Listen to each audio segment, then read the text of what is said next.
బాలనరసింహ మాట్లాడాడు. ఎంత చక్కగా మాట్లాడాడు. ఆ కాంగ్రెస్ బీఆర్ఎస్ ఆ ఎమ్మెల్యేల కంటే ఎందులో తగ్గాడు మా అన్నాడు? చెప్పండి, ఎందులో తగ్గాడు? ఇందాక వెంకటయ్య మాట్లాడాడు స్వాగతం. ఎవరికంటే తక్కువ? ఎవరికంటే తక్కువ కాదు కమ్యూనిస్టులేడా. త్యాగాల్లో మనమే నెంబర్ 1, పౌరుషంలో మనమే, పోరాటంలో మనమే, లాఠీలు తోటాలను ఎదుర్కొని జైలుకి వెళ్ళడంలోనూ మనమే నెంబర్ 1.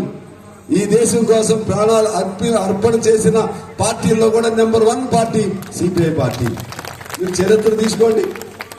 దేశం కోసం మరణించినటువంటి వాళ్ళనుగా కలిగినటువంటి వాళ్ళను ఉద్భవించినటువంటి పార్టీ కమ్యూనిస్ట్ పార్టీ మినహా మరే పార్టీ అయినాడైనా దేశం కోసం మరణించిన వాళ్ళు ఉన్నారా? ఒకసారి మీరు ఆలోచన చేసుకోండి. కాంగ్రెస్ లో మనంతా పార్టీ, అది కూడా ఒకప్పుడు మనం వాళ్ళే. కాంగ్రెస్ లో ఎంతమంది మరణించారు? మరణించడం సాగు కోసం సాగు మంది నేను అన్నాం. ప్రజల కోసం మరణించిన వాళ్ళు ఎంతమంది ఉన్నారు? కోసం మరణించిన వేలాది మంది ఉన్న పార్టీ ఏదైనా ఉందంటే కమ్యూనిస్ట్ పార్టీ. లక్షలాది మంది జైలుకి వెళ్ళిన పార్టీ ఏదైనా ఉందంటే కమ్యూనిస్ట్ పార్టీ. కమ్యూనిస్ట్ పార్టీ పుట్టినాకే ఇందాక మన కలవకుర్తి ఇరిగేషన్ దాని మీద చెప్తున్నాడు.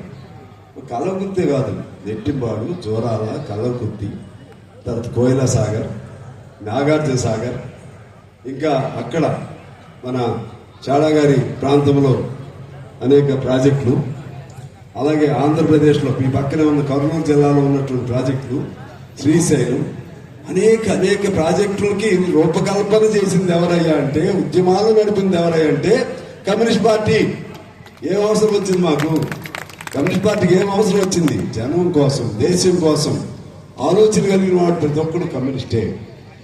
నేను అంటున్నా, ఇవాళ మహిళలు ఇవాళ ఇంత స్వేచ్ఛగా కూర్చుంటున్నారే, ఆ మహిళలకి ఇంత స్వేచ్ఛ ఎవరి నుంచి వచ్చింది అనుకుంటున్నారు? మొట్టమొదటి మహిళా సంఘాలను పెట్టింది కమ్యూనిస్ట్ పార్టీ. మహిళలకి సతీ సాగమం లాంటి దురాచారాలు, వరకట్నం లాంటి దురాచారాలు ఉండరాదని చెప్పి మహిళల తరఫున ఉద్యమించినటువంటి పార్టీ కమ్యూనిస్ట్ పార్టీ. వాళ్ళ దళితులు అందరం కలిసి కూర్చున్నాం. దళితుల కోసం ఏ పార్టీ ఈ భారతదేశంలో స్వాతంత్రానికి ముందు నుంచి దళితుల కోసం ఏ పార్టీ పోరాడింది? దళితుల కోసం పోరాడిన ఏకైక పార్టీ ఏదైనా ఉందంటే కమ్యూనిస్ట్ పార్టీ. వ్యవసాయ కూలీల కోసం పోరాడిన పార్టీ ఏంటి? Communist party. కార్మికులకు 8 గంటల పని హక్కు కోసం పోరాడిన పార్టీ ఏంటి? Communist party.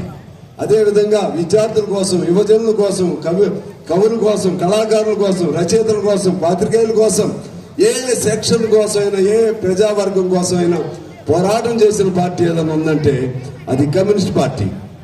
ఆ విధంగా